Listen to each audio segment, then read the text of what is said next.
This is the Lone Crater YouTube. We hope this video helps. You start by securing your data.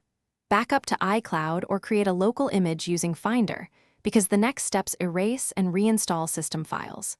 Once done, charge the device above 50% and use stable Wi-Fi or a wired connection so downloads don't corrupt. Make sure to disable Face ID or Touch ID and sign out of your Apple ID temporarily to avoid activation locks. This prepares your device for a clean reinstall, the only reliable way to stop persistent OS 26 lag. You now perform a clean installation using DFU or recovery mode via Finder or iTunes. This removes any corrupted system components causing lag. Once in the appropriate mode, download the official iOS 26 IPSWA and verify its integrity.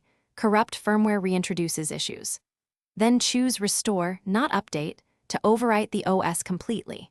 Monitor the process for error codes and wait. Interruptions during firmware flashing can brick the device.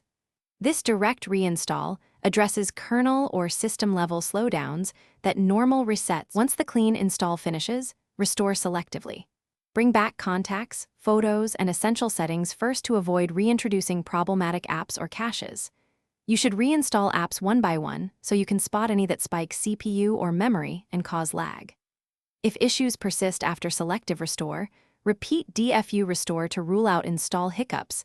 Check battery health and storage where these hardware factors mimic lag, and if still unresolved, contact Apple support for diagnostics. This step finishes the job and gives you one clear Thanks for watching. Consider subscribing if we helped you.